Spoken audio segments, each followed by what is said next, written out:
자, 아멘. 네, 오늘 모처럼 우리 온세대 예배하고 또 많은 분들의 아마 이 자리에 계신 분들이 거의 많이 섬기시는 분이셨을 거예요. 네, 많이 섬겨주셔서 즐겁게 또 좋은 시간을 가졌습니다. 혹시 좀 불편하신 분 계세요? 오늘 행사하고 나서 기분이 좀 언짢다 이런 분 계시면 조용히 저에게 이렇게 눈을 한번 이렇게 봐주시면 제가 기도하도록 하겠습니다. 오늘 마무리된 것 같아서 너무 감사하고요. 중간에 이제 사진이 슈바방하고 막 이렇게 사진이 올라왔는데. 너무 즐거워 보이는 사진인데 설정 사진은 아니고 여러분 정말 즐겁게 그렇게 하신 거라고 생각이 듭니다. 유독 잘 보이시는 분이 계셨는데 우리 권사 회장님이 막 이런 동작도 막 이렇게 몇 개 보이고 그래서 오늘의 주인공이구나 그렇게 생각을 했어요. 많은 분들이 또 즐겁게 사진을 찍으셨고 유독 눈에 가는 사진이 제가 몇 개 하나 있었는데 누구라고 말씀드리기가 뭐한데 무슨 장로님과 또 누구 권사님이 이렇게 한 장에 딱 찍혔는데 뭔가 이렇게 먹을 것을 다 이렇게 주는 것 같은 이런 너무나 좋은 아름다운 모습이 있어가지고 우리 장로님 참 복 많이 받으셨다 그런 생각을 제가 보면서 참 보기 좋다 그런 생각을 했습니다. 많은 분들이 어제부터 또 와서 섬겨주셨고 과일이 그냥 깎은 정도가 아니라 거의 조각처럼 너무 이렇게 이쁘고 맛있게 잘 만들어주셔서 너무 감사하고 여러분의 허리를 위해서 제가 또 기도를 또 하겠습니다. 오늘도 아침부터 일부 예배 드리시고 그때부터 열심히 준비하고 또 가진 거 포장하고 나아가서 전도하라고 이 근처에 있는 집들 다 방문하고 모르신 분은 모르시겠지만 그렇게 열심히 또 섬겨주셨습니다. 하나님만이 아시는 그런 아름다운 섬김이 또 있었고 우리 성도님들께는 정말로 진심으로 감사합니다. 저도 여러분과 함께 이 작은 기쁨에 동참할 수 있어서 너무나 기쁘고 또 할 수만 있으면 뭔가 이렇게 좀 절하기가 뭐하잖아요. 그래서 그냥 감사합니다 이렇게만 제가 하겠습니다. 마음은 넙죽 엎드리는 그런 절이라고 여러분 생각하시면 감사하겠습니다.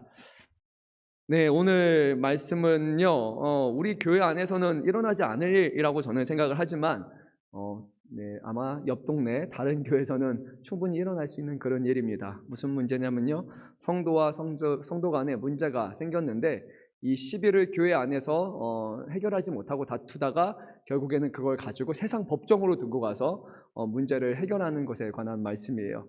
우리가 이제 늘 하나님 앞에 기도하고 또 말씀을 보면서 그런 기도를 하잖아요. 저는 그렇습니다. 초대교회에 일어났던 그런 놀라운 부흥의 역사가 있게 하시고 그리고 성령 오순절에 성령의 충만하심 그런 것이 우리 교회 안에서도 경험되게 앞서서 하면서 초대교회에 대한 어떤 약간의 환상 그때 일어났던 놀라운 역사를 바라보면서도 기도를 하는데 또 이제 말씀을 보면요 초대교회가 늘 그렇게 순탄했던 것 같지는 않아요. 우리가 계속해서 고린도전서 말씀을 보면은 교회 안에 성적인 문제가 있었고 어떤 지혜가 있는 사람과 없는 사람 서로가 이렇게 그렇게 누구는 높아지고 누구는 낮아지고 하는 일상 세상에서 발생할 수 있는 그런 다양한 문제들이 이 교회 안에 다 초대교회 안에 산재하고 있어요. 그리고 오늘 말씀에서는 특히나 몇몇 교회 안에서 문제가 될 수 있는 그런 요소들이죠. 교회 안에 있는 성도들끼리 싸우기도 하고 심한 경우에는 교회가 둘로 그냥 한 사람 두 사람 문제가 나중에는 교회 안에 양쪽에 문제로 퍼져서 교회가 서로 고소하고 법정 다툼하다가 교회가 반으로 쪼개지기도 하고 그리고 막 그런 일들을 우리는 뉴스 안에서 보기도 합니다. 참 말도 안 되는 일이지만 그런 말도 안 되는 일이 이 고린도 교회 안에서도 있었고 지금 오늘날에 있는 교회 안에서도 벌어지고 있음을 우리는 봅니다. 그래서 오늘 말씀을 우리는 다시 한번 보면서요 과연 사도 바울을 통해서 하나님은 우리에게 교회 안에서 문제가 발생할 때 이 문제를 어떻게 해결하라고 하는가 우리가 먼저 그 말씀을 잘 듣기 원합니다. 모릅니다. 또 교회 안에서 발생할 수도 있고 우리는 또 그냥 일반적인 것처럼 이 문제 결국 세상의 법정에 가서 문제 다투고 해결하자라고 생각할 수는 있지만 우리는 믿는 사람이기 때문에 그 전에 과연 하나님이 원하시는 것이 무엇이고 하나님이 기뻐하시는 뜻인지 무엇인지를 우리가 분별할 수 있었으면 좋겠습니다. 그런 문제가 발생하지 않는 것이 최선이지만 발생한다 할지라도 다툼, 시비를 가려서 법정에 가는 것이 아니라 교회 안에서 문제를 해결하고 교회 안에서 하나님이 기뻐하시는 방식으로 문제를 해결해서 아름다운 교회, 주님이 기뻐하시는 교회를 세우는 그런 성숙한 믿음이요 그리고 성숙한 교회가 될 수 있기를 바랍니다. 한 가지 우리가 좀 배경을 살펴봐야 될 것은 무엇이냐면요 그 당시의 법정은요 오늘날처럼 이렇게 잘 정돈된 그런 법정이 아니었습니다. 제가 아는 것은 이 당시에 1세기나 아니면 그 고대 사회의 법정은 어디 있었냐면요. 시장에 사람 많은 곳에 이제 그렇게 법정이 있어요. 그럼 이제 거기 갈 때까지 조용히 가지 않습니다. 오늘날처럼 변호사 한 명 딱 대동하고 나서 그래서 조용히 가서 할 말하고 서로 법정 공방을 뛰는 것이 아니라 사람들이 다퉈요. 그러면서 사람들이 막 소리를 내면서 싸울 거예요. 막 네가 맞다, 내가 맞다, 뭐 하다 그러는 다투는데 이게 어디서 싸우냐면 시장에서부터 이미 다투고 법정 안까지 들어가서 결국에 씩씩씩씩 되다가 거기서 이제 서로의 법적으로 이제 그 서로가 분간하게 됩니다. 그러니까 결국 그 사람이 성도라면 성도가 교회 망신 다 시키고 사는 거고, 아, 예수 믿으면 저렇게 되는구나 라고 사람들에게 예수 안 믿어야 돼 아주 좋은 명확한 그런 이유를 보여주는 거예요. 이게 법정 다툼입니다. 교회 안에 성도가 분열해서 결국 세상의 법정에 가게 되면 믿지 않는 사람들에게는 정말로 심각한 그런 문제가 됩니다. 그것을 염두에 두면서 우리가 말씀을 보면 좋을 것 같습니다. 교회 안에서 성도 간에 문제가 발생합니까? 발생하지 않습니까? 발생 안 한다고 하신 분은 거짓말쟁이에요. 그렇죠? 네, 여러분 스스로도 속이고 하나님 속이려고 하는 거예요. 당연히 분쟁이 발생합니다. 사람이 사는 곳에 어떻게 문제가 발생하지 않습니까? 그거는 불가능해요. 천국에서만 가능해요. 우리 사랑하는 가족들 사이에서도, 가장 가까운 남편과 아내와 부모와 자식 사이에서도 서로가 다툼이 발생하는데, 그런데 성도 안에서 다툼이 발생하지 않는다면 하나는 거짓말, 또 하나는 말도 안 되는 기적이라고 그렇게 생각을 해요. 가장 가까운 사람도 서로가 소리 지르고 싸울 수도 있고 서로가 미워할 수도 있고, 그런데 생판 남인 사람들이 모여가지고, 그것도 한두 명이 아니라 뭐 100, 200 이 많은 사람들이 몇백이 모여가지고 서로 그렇게 대화를 나누고 함께 살아가면서 어찌 문제가 발생하지 않습니까? 문제가 발생하는 것은 그냥 당연하다라고 생각하시면 됩니다. 우리 가족에서 문제가 있으면 교회도 문제가 있을 수 있다. 그렇게 우리는 전제하는 것이 맞습니다. 문제는 발생합니다. 사람이기 때문이에요. 그런데 중요한 것은 그 문제가 발생했을 때 교회에서는 이 문제를 어떻게 해결하는가, 그것이 중요한 것입니다. 문제는 발생하지만 해결은 제대로 해야 되는 거예요. 근데 사도 바울은 오늘 고린도 교회에게 편지를 보내면서 이 교회 안에 문제가 발생했는데 교회 안에서 이것을 해결하지 못하고 결국에는 다투고 교회 안에 있는 다른 성도들도 분명히 이 문제로 인해서 많은 피해를 보고 해결하려고 했지만 결국 이 두 당사자가 이 문제를 교회 안에, 또 교회 안에 있는 권위의 것을 인정하지 않고 세상의 법정을 들고 가서 이 문제를 해결하고 합니다.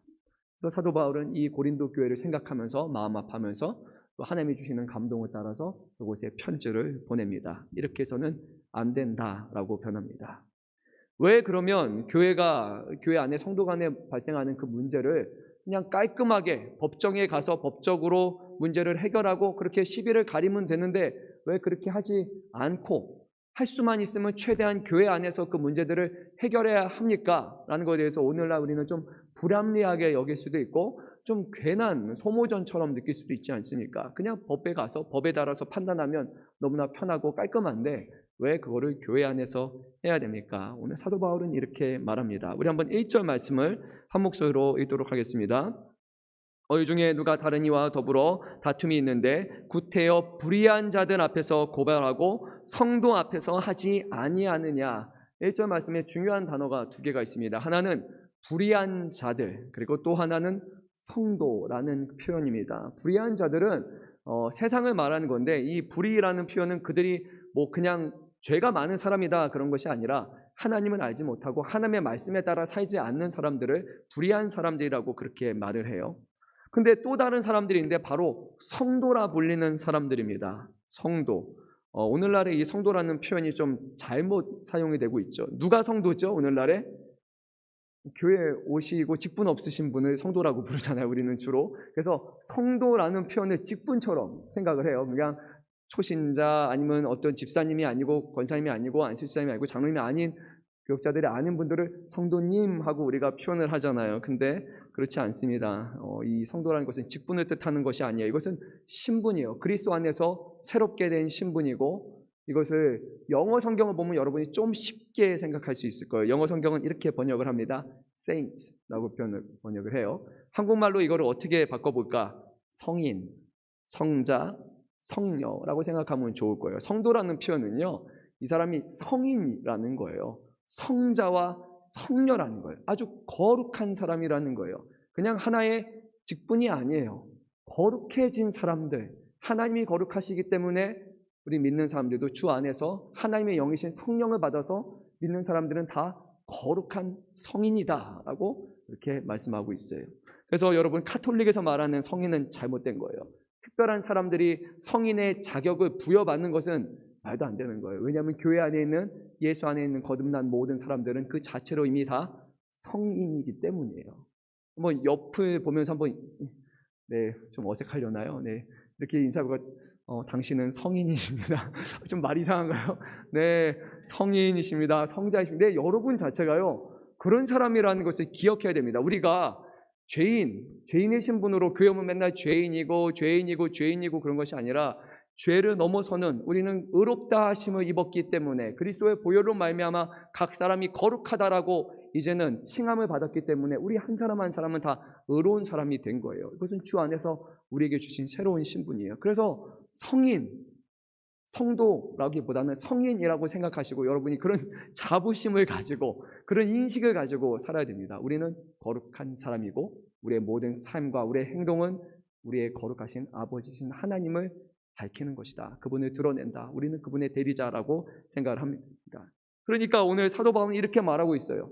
성령이 함께하는 사람인 어찌 성인이, 성도가 세상에 하나님을 알지 못하는 그런 불의한 사람들에게 판결을 맡기는 것이 어찌 가당키나 하느냐.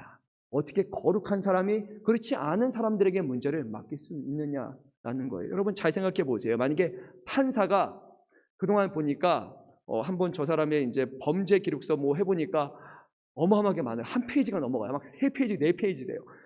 죄라는 죄, 범죄라는 범죄는 다 저질렀어요. 진짜 말도 안 되는 사람이에요. 근데 그 사람이 판사라고 생각해 보세요. 여러분 그 말이 된다고 생각해 보세요.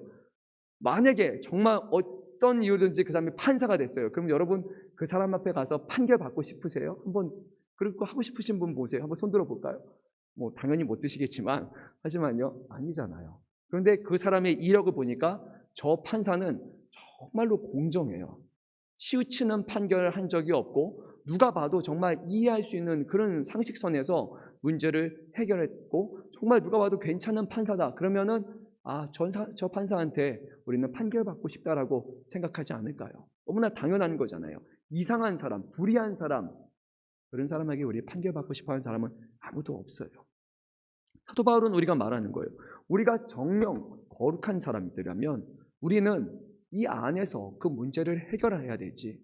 그 능력이 있는 거룩한 사람들이기 때문에 그 문제를 가지고 불의한 사람들에게 판결을 맡기는 것은 말이 되지 않는 일이다 라고 그렇게 말씀합니다. 2절 말씀을 보면 오히려 이렇게 말합니다. 우리가 그들의 판결에 따르는 것이 아니라 우리는 성도이고 성인이고 거룩한 사람이기 때문에 우리에게 주어진 사명은 오히려 세상을 판단하는 것이다. 우리가 세상이 옳고 그름과 그들이 하나님을 알고 알지 못하는 것에 대해서 판단하는 사람들이 되어야 되고, 그들에게 무엇이 거룩한 것인지, 무엇이 의로운 것인지, 무엇이 하나님이 기뻐하시는 것인지, 무엇이 정말로 맞는 것인지를 우리가 판단해 줄 수 있는 사람이 되어야 되는데, 도리어 믿는 사람들이 거꾸로 돼서 믿지 않는 사람들의 판단과 판결을 받아서 봐봐요, 이게 세상 법정에서 말하는 거니까 이게 진리라고 말한다면 너무나 우스운 일이라고, 그거는 말도 안 되는 일이라고 그렇게 말씀하고 있어요. 여기서 우리 교회 안에서 종교개혁 시대부터 참된 교회는 과연 어떤 교회가 참된 교회가 말할 때 교회 역사 안에서 3가지를 꼭 손꼽습니다. 하나는 말씀이에요. 하나님의 말씀이 온전히 선포되는 것. 그리고 또 하나는 성례예요. 성례는 성찬과 그리고 거기서 세례를 주는 거예요. 성례가 온전히 시행될 때 그러면 그 교회는 참된 교회라고 말합니다. 그리고 끝으로 한 가지가 더 있어요. 바로 그것은 권징이에요. 교회 안에서 어떤 잘못이 있거나 누가 불의를 행하거나 그럴 때 교회 안에서 그 문제를 해결하고 거기에 대한 판단을 하고, 그리고 교회 성도들은 그 권위를 인정하고 거기에 순복하는 것. 이것이 교회의 3가지 참된 표지 중에 하나로 교회 안에서 오랜 역사 동안 그것이 받아들여졌어요. 그런데 고린도 교회의 경우 보게 되면요, 이런 권징, 곧 교회의 치리에 대해서, 이 사람의 시비를 가리는 문제에 대해서 교회의 어떤 리더십과 그 안에 있는 누군가가 이것은 옳지 않고 이렇게 해야 됨이 마땅하다라고 이미 판결을 해줬음에도 불구하고 그것에 순종하지 않고 불복하고 나는 세상의 법정에 가서 다른 데 가서 이 문제를 시비를 논하겠습니다 라고 사람들이 말하고 있는 거예요. 결국 이렇게 되면 발생하는 문제는 이 교회는 세상을 판단할 수 있는 능력이 없는 교회, 무능한 교회 되고, 그리고 이 교회는 성령 안에서 하나 된 공동체임에도 불구하고 이것을 해결할 수 없기 때문에 결국에 교회의 자격이 부족하고 이 안에 있는 성도들은 성도라 불리기에 무능한 성도들이 된다는 거예요. 그 문제를 교회 안에서 해결하지 못하면 결국 교회 자체가 교회가 아니게 되는 일인 겁니다. 그러니까 생각보다 더 심각한 문제를 지금 마주하고 있어요. 성도가 교회 안에서 문제를 해결하지 않으려는 그런 행동이나 교회 안에서의 어떤 권위를 존중하지 않는 그런 행동은요, 결국 이것입니다. 나는 성도가 아닙니다. 나는 거룩한 성도가 아닙니다. 나는 성령이 함께 하시는 사람이 아닙니다라고 성도의 자격을 스스로 포기한 것과 같습니다. 그런데 안타깝게도 오늘날 권징은 바로 이행되지 않습니다. 교회가 교회 문제를 세상 법정에게 모든 권한을 다 부어해 주었습니다. 교회는 스스로 성인이고 무엇이 거룩하고 거룩하지 아닌지를 판단할 능력을 상실해 버리고 말았어요. 그런데 잘 생각해 보면 세상의 판결은 어떻습니까? 세상의 판결은 하나님이 주시는 죄가 없으시고 거룩하시고 절대적인 하나님이 주시는 그런 법이 아니라, 세우신 법이 아니라 사람 스스로가 세운 법이에요. 어떤 특정한 권한을 갖고 있는 사람들이, 그것을 법을 할 수 있는 사람들이 서로 간의 이해관계가 맞아떨어져서 일정한 합의하에 그래 이것을 법이라고 정하자, 이것을 법이라고 정하자, 나중에 조금 문제가 발생하면 또 개정하자. 그러니까 이 법은 진리가 될 수 없어요. 상황에 따라 바뀌고 사람에 따라 바뀌어요. 이것은 진리고 변하지 않는다라고 했는데 10년, 20년 나면 아니야, 시대적으로 맞지 않으니까 우리 다시 이것을 바꿉시다라고 말해요. 결국에 세상의 법은요, 상황, 사람, 누가 힘이 있느냐 없느냐에 따라서 언제든지 변할 수 있는 그런 가짜 진리가 바로 법이라는 거예요. 우리는 이 법이 절대적이라고 생각하지만, 법치 국가라서 대단하다고 생각하지만, 여러분들이 한번 보십시오. 법이 얼마나 개정되고 있는지. 개정됐다는 것은 그 법은 진리가 아니라는 거예요. 진리는 변하지 않아요. 한번 세워지면 영원토록 온전한 게 진리예요. 하지만 세상의 법은 그렇지 않아요. 끊임없이 바뀌고 끊임없이 철폐되고 끊임없이 새로운 것이 나타나요. 진리가 아니기 때문이에요. 근데 우리는 진리를 가지고, 우리는 하나님이 주시는 이 율법과 말씀의 법을 가지고도 이것이 가짜인 것처럼, 이게 시대착오적인 것처럼 생각하고 진리를 버린 채 우리는 가짜를 택하고 살아간다면 그 사람은 스스로가 나는 거룩한 성도가 아닙니다 라고 인정하는 것과 같습니다. 세상의 법의 문제를 잘 생각해 보면요, 여러분, 법정 공방 그리고 법적인 그런 시비 다툼을 통해서 나중에 어떤 결과가 나타납니까? 누가 옳다, 누가 틀리다, 누가 맞다, 누가 잘못됐다. 그래서 결국 이 두 사람은 서로를 척을 질 수밖에 없어요. 세상의 법정은요, 두 사람이 화목하게 하는 것과 두 사람을 하나 되게 하는 것에 대해서는 천적으로 무능해요. 그냥 누가 맞고 누가 잘못됐으니까 당신은 죄인이고 당신은 잘못했고, 이 사람의 편을 들었던 사람들도 당신들도 다 동조한 사람들이고 다 잘못된 사람들이에요 라고 그렇게 그 시대적으로 그 상황에 맞춰서 판결하고 나눌 뿐이에요. 법적인 판결은요, 그렇습니다. 옳고 그름을 판단하고 이 사람은 맞다, 아니다, 죄인으로 나눠버려서 결국에는 오히려 분열을 시키는 것이 세상의 법이고 그것이 다툼이라는 것을 우리는 알아야 합니다. 그래서요, 오늘 사도 바울은 말하는 거예요. 교회 안에서는 성도는 둘로 나눠지는 것이 아니라 하나이기 때문에 교회는 교회의 법을, 교회 안에서 문제를 다투고 해결함으로써 우리가 하나 되고 회복하고 용서하고 살아가고 사랑 안에 더해지는 것을 행해야 된다. 교회는 교회의 방식으로, 말씀의 방식으로 문제를 해결해야 된다라고 이렇게 말합니다. 그럼 왜 교회 안에서 발생하는 문제들을 교회 방식이 아니라 우리는 세상의 방식으로 해결하라고 할까요? 여러 가지가 있겠지만 저는 두 가지 정도 생각해 봤어요. 하나는 교회를 신뢰할 수 없기 때문, 또 하나는 교회의 문제 해결 방식 자체가 싫기 때문. 아마 그 두 정도는 어느 정도 우리가 수긍할 수 있다라고 생각을 해요. 두 가지 정도로 좁힐 수 있어요. 교회를 신뢰할 수 없기 때문에 교회 안에서 이 문제를 해결하지 않는 경우가 분명히 있습니다. 특히 교회 안에 세워진 어떤 리더십, 목회자나 우리 장로교 안에서는 장로님들, 당회가 이것을 담당하게 되죠. 또 뭐 감리교 같은 경우에서는 거기는 외부에서 감독을 파견하죠. 근데 우리가 알다시피 감독도 논란이 많죠. 누가 감독이 됐냐, 감독의 가진 권한이 워낙 크기 때문에 그 안에서 해서는 안 되는 봉투가 오가기도 하고, 그러면서 감독의 권한을 살려는 사람들이 계속해서 발생을 해서 문제가 또 됩니다. 정치판에서 이루어지는 그런 일들이 교회나 그런 권리가 있는 그런 데서도 똑같이 일어나고 있어요. 목회자 또 당회원을 신뢰하지 않는다면 참 그거는 안타까울 뿐이에요. 교회 리더십은 말씀을 온전히 분별하고 말씀을 지키는 그런 신앙의 본분을 몸소 행해야 되고, 그리고 그 리더십들은 그 안에 있는 어떤 권한을 가진, 치리의 권한을 가진 그런 사람들은 누군가를 특정한 인물들을 편애하지 않는다라는 그런 공정함과 공평함을 늘 갖추고 있어야 돼요. 그럴 때 신앙의 본분이 되고 공정하다라는 생각이 들게 되면 그러면 성도들은 이 권위를 인정해야 됩니다. 물론 때로는 그 전해주는 방식이 내가 원하는 것과 좀 다를 수도 있어요. 난 좀 더 이렇게 해결했으면 좋겠는데, 이렇게 했으면 좋겠는데 저 사람의 편을 들어준 건 아니야 라는 그런 생각이 들 수 있지만, 교회 안에 주어진 세워진 권위이기 때문에, 이것은 하나님께서 교회 안에 허락하신 권위이기 때문에 그 자체를 수긍하고 받아들여야 합니다. 또 한 가지의 문제는 이것이죠. 교회의 문제 해결 방식이 싫다. 저는 아마도 이 부분이 많은 사람들이 문제가 발생할 때 이것을 세상의 법정으로 가져가는 이유라고 생각을 합니다. 가령 이렇잖아요. 나는 저 사람이 믿고 싫어요. 나는 저 사람이 처벌받았으면 좋겠어요. 내가 힘든 만큼 저 사람도 힘들었으면 좋겠고, 다른 사람들도 그거 다 알았으면 좋겠고, 그리고 나는 옳다는 것을 드러냈으면 좋겠고, 저 사람은 잘못되고 혼나야 되고 사람들한테 정말 죄인이라고 칭함을 받아야 될 것이고, 할 수 있으면 나는 교회는 있고 싶은데 저 사람이 나를 힘들게 하고 문제가 됐으니까 저 사람이 떠났으면 좋겠어요. 그래야 좀 속 편한 거예요. 근데 교회 안에서 문제를 해결하는 방식은 그렇지 않아요. 그러니까 그게 싫은 거예요. 교회는 뭐라고 하죠?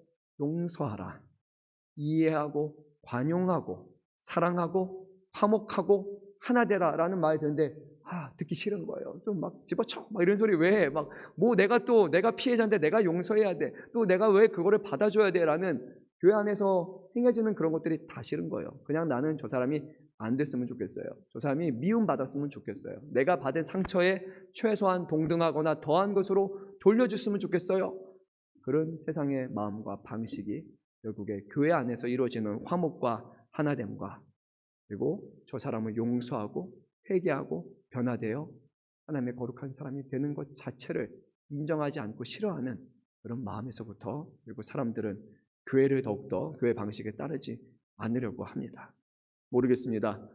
제가 그냥 너무 이렇게 상상의 나래를 편 것인지, 아니면 정말로 그런 요소들이 교회 안에 있는 성도들로 하여금 분열하고 문제를 교회 안에서 시비를 다투고, 그리고 더 나아가서 회복하고 하나 되고 어떤 아름다운 하나님이 기뻐하실 결과물을 우리가 도출하는 것이 아니라 그냥 옳고 그름만 판단한 채 결국 누군가를 떠나고 죽이는 일들이 교회 안에서 발생한다면 그것은 하나님이 기뻐하실 만한 일은 분명히 아니라고 저는 그렇게 생각을 합니다. 왜 그렇습니까? 교회는 사랑의 공동체이기 때문입니다. 교회는 사랑이 없는 교회는 가짜 교회예요. 교회는 하나님의 사랑이 우리 교회를 세웠잖아요. 이 교회의 주인은 예수 그리스도시라는 것은 바로 우리는 교회는 날마다 사랑을 바라보고 사랑으로 인해서 살아났고 사랑을 전하며 사랑 안에 세워져야 되는 공동체라는 것을 우리는 인정하며 살아가는 거예요. 하나님의 사랑이 알기 때문에 우리는 서로를 사랑하려고 해야 되는 거예요. 그것을 행하지 않는다면 이미 교회의 길을 포기한 것입니다. 최근에 아는 분과 대화를 나눴는데 이분이 이런 말씀하셨어요. 자신의 어머니가 살아생전 이런 말씀을 하셨다는 거예요. 여러분들도 아마 들어봤을 거예요.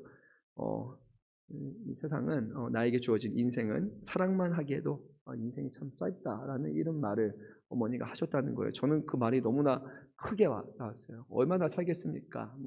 80, 90, 잘 살면 100? 와, 그러면 정말 장수했겠죠. 근데 정말 사랑만 하기에도 사랑만 전해주기에도 너무나 짧은 인생인데 왜 우리는 그렇게 많이 다투고 왜 그렇게 화내고 미워하고 싫어하고 그렇게 하는 동안 내 마음도 병들고 내 자신도 다른 사람들을 자꾸 미워하는 생각들로 가득 채워진 채 우리의 인생을 이렇게 허비하는지 왜 우리는 그렇게 어리석게 살아갈까요? 하나님은 우리를 사랑하셨는데 그리고 그 사랑이 우리를 살리셨는데 그리고 우리는 그분의 사랑 안에 거할 때만 온전히 하나님을 사랑하고 그리고 세상을 사랑할 수 있는데 우리는 그 사랑이 아닌 것으로 자꾸만 많은 시간을 소모한다면 그것만큼 어리석은 사람이 어디 있습니까? 사랑만 하기에도 인생이 짧습니다. 맞습니까? 네, 저는 이 말이 너무 와닿습니다. 사랑만 하기에도 인생은 참 짧습니다. 80년 사는 거 모릅니다. 오늘 집에 돌아가는 길에 사고가 당할지 쓰러져 죽게 될지 누가 압니까? 하나님만이 아는 거잖아요. 근데 우리가 했던 마지막 일이 사랑이 아니라 다른 사람을 향한 질투와 분노와 미움이었다면 그런 감정을 우리가 마지막을 맞이한다면 그 사람보다 비참한 사람이 어디 있겠습니까? 사랑하는 성도 여러분, 더 많이 사랑하기 원합니다. 사랑만 하기도 짧은 인생 계속해서 사랑하시길 바랍니다.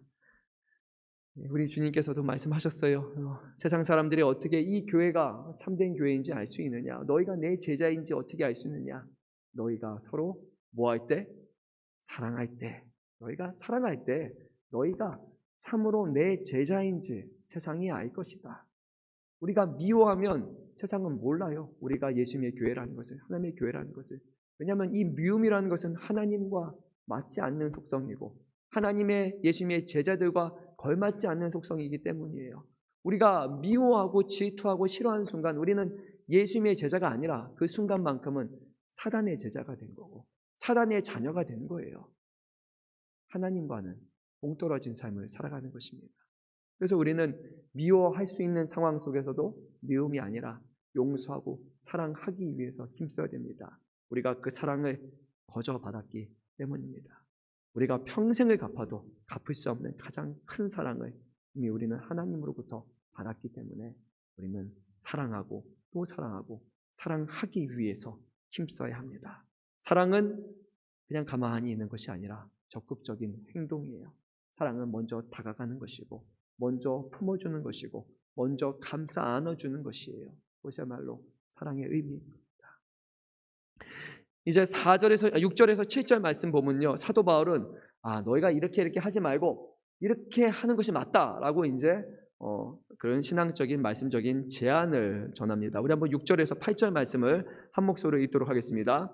형제가 형제와 더불어 고발할 뿐더러 믿지 아니하는 자들 앞에서 하느냐? 너희가 피차 고발함으로 너희 가운데 이미 뚜렷한 허물이 있나니 차라리 불의를 당하는 것이 낫지 아니하며 차라리 속는 것이 낫지 아니하냐. 너희는 불의를 행하고 속이는구나. 그는 너희 형제로다. 아멘. 뭐라고 말합니까? 저는 이 7절 말씀이 너무나 어떻게 이렇게 할 수 있을까? 근데 맞아, 이렇게 해야지라는 두 가지 생각이 듭니다. 차라리 불의를 당한 것이 낫지 아니하며 차라리 속는 것이 낫지 아니하냐. 왜 그렇습니까? 그는 너의 형제이기 때문이다. 그렇게 말합니다. 사랑하는 성도 여러분, 불의를 당한 것이 차라리 낫다고 말해요. 차라리 속는 것이 나은 거예요. 내가 절대 속지 않겠어. 절대 당하지 않겠어. 나는 그런 거 나는 당하면 반드시 되갚아 주겠어. 그것이 아니라 그는 나의 형제고 주 안에 하나이기 때문에 그는 불의를 당한 것이 차라리 낫다. 차라리 그거 가지고 세상 법정에서 다퉈서 믿지 않는 사람들에게 우리의 얼마나 부끄럽고 수치스러운 사람들이 우리는 정말 아무것도 할 수 없는 무능한 사람이라는 것은 교회는 능력이 없고 사랑을 잃어버린 교회라고 밖에서 드러내고 보여줄 바에는 차라리 내가 불의를 당하겠다. 차라리 내가 그냥 속아 넘어가겠다. 그것이야말로 교회 안에서 우리가 해야 되는 것이다라고 분명히 말합니다. 왜 그래요? 우리 주님이 그러시지 않았습니까? 얼마나 그분의 삶이 억울한 삶이었습니까? 하나님의 아들이셨지만 사람들이 예수님을 미워하고 하나님의 아들이심을 인정하지 않았고 불의를 날마다 겪으셨고 많은 사람들에게 정말 거짓을 당하셨고 심지어는 자신의 사랑했던 제자 중 한 명이 가룟 유다에게 속임을 당해서 결국 은 30에 팔리기까지 하지 않았습니까? 예수님이 몰라서 그러셨겠습니까? 아니잖아요. 예수님은 성경에서 아셨잖아요. 가룟 유다가 자기를 팔려고 하는 행동을 구체적으로 하나하나 다 아셨지만 예수님은 차라리 속아 넘어가셨잖아요. 무엇이 더 중요한 것임을 아셨기 때문에 때로는 불의를 당한다 할지라도 그 불의를 갖고 시비를 다투고 서로가 무너지고 쪼개지는 것보다 모든 것을 아시고 감찰하시고 그 억울함을 이해하시는 하나님 앞에 이 문제를 들고 가는 것이야말로 억울한 심정을 주 앞에 토로하는 것이야말로 성도가 해야 되는 것이라고. 그는 우리의 형제이기 때문에 보다듬어주고 품어줄 수 있어야 된다고 오늘 사도 바울은 그렇게 말합니다. 사랑하는 성도 여러분, 우리 주변에 있는 분들이요, 다른 사람이 아니라 주 안에서 우리의 형제와 자매라는 것을 기억하십시오. 우리가 내뱉는 한마디의 말과 우리가 하는 어떤 것들이 남에게 하는 행동이 아니라 주 안에서 맺어진 하나된 형제와 자매에게 하는 것이라는 것을 기억하십시오. 우리 예수님은 뭐라고 말씀하셨습니까? 형제에게 물 한 모금 준 것이 나에게 한 것이고 그것은 곧 나의 하나님께 한 것이다. 옷을 하나 벗어준 것 별거 아닌 것 같지만 그게 형제에게 옷 하나 벗어주면 나에게 한 것이다. 그리고 하나님께 한 것이다. 라고 말씀이죠. 그러면 반대로 한번 생각해 볼까요? 형제와 자매에게 불편한 말을 하나 하는 것, 미움의 말을 한마디 하는 것, 그리고 싫어하는 행동을 하는 것, 과연 그것은 누구에게 한 것일까요? 주님께 한 것이고 하나님께 한 것 아닐까요? 우리가 그것을 알면서 어떻게 교회가 그렇게 살아갈 수 있습니까? 서로를 사랑하는 것이 맞고 때로는 억울해도 그 문제를 하나님 앞에 아뢰고 속아 넘어가고 불을 당해도 억울한 심정을 하나님 앞에 맡기십시오. 하나님이 우리 모두에게 위로함을 주시고 우리 안에서 신정한 사랑과 은혜를 더하여 주시고 결국 그 문제가 나중에는 주 안에서 해결되게 하실 것이고 더 나아가 이 어려운 과정을 통해서 다른 사람들까지도 품어줄 수 있는 그런 사랑의 사람으로 우리를 회복시키고 성숙해 하게 하시고 거듭나게 하실 줄로 믿습니다. 다른 곳은 모르겠습니다. 고린도 교회는 제 소관이 아닙니다. 다른 데는 상관없습니다. 옆에 있는 교회 모릅니다. 하지만요, 금천양문교회만은요, 정말 주님이 기뻐하시고 서로를 사랑할 수 있는 교회가 되기를 원합니다. 오늘 마지막으로 우리 9절에서 10절 말씀을 한 목소리로 읽도록 하겠습니다. 불의한 자가 하나님의 나라를 유업으로 받지 못할 줄을 알지 못하느냐? 미혹을 받지 말라. 음행하는 자나 우상 숭배하는 자나 간음하는 자나 탐색하는 자나 남색하는 자나 도적이나 탐욕을 부리는 자나 술 취하는 자나 모욕하는 자나 속여 빼앗는 자들은 하나님의 나라를 유업으로 받지 못하리라. 너희 중에 이와 같은 자들이 있더니 주 예수 그리스도의 이름과 우리 하나님의 성령 안에서 씻음과 거룩함과 의롭다 하심을 받았느니라. 아멘. 불의한 자, 믿지 않는 사람들은 하나님의 나라를 유업으로 받을 수 없는 사람이에요. 근데 여기 속하는 사람들은 남이 아니라 결국 예수 믿기 전에 우리의 모습입니다. 음행을 하고 마음속으로 음행을 하고 우상을 섬기고 섰던 사람들이 우리입니다. 간음했던 사람들, 탐색하는 자, 물론 남색은 아니라고 생각을 해요. 하지만 그런 성적인 부패함과 성적인 기준이 없이 그렇게 악을 행했던 사람들이 예수 믿기 전에 우리의 모습이죠. 도적이나 탐욕하는 자, 술 취하는 자, 모욕하는 자, 속여 빼앗는 자들, 우리는요 이 자리에 나오기 전에 하나님께서 우리를 구원하시기 전에 우리 자의적으로 그 누구도 하나님의 나라를 유업으로 받을 수 있는 자격이 전혀 없는 사람이었어요. 우리는 의로운 사람이 아니었어요. 우리는 거룩한 사람이 아니었어요. 한 번도 거룩해진 적이 없는 사람이었습니다.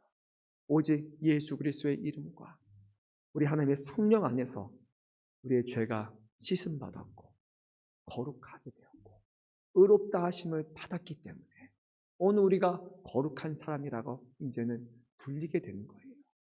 그렇다면요, 세상을 바라보며 성도의 어떤 모자란 부분과 연약한 부분을 바라보며 저 사람은 왜 저렇게 행동을 할까라고 비판을 하는 것이 아니라 우리는 그 영혼을 사랑하고 그 영혼을 위해서 기도하고 그 영혼이 하나님 안에서 온전해질 수 있도록 사랑하는 마음과 측은히 여기는 마음과 동정하는 마음으로 그 영혼을 품고 기도하는 것이 당연할 것이에요. 누군가가 미워질 때 정말 먼저 생각해 보십시오. 나는 그 사람을 위해서 얼마나 기도했는지.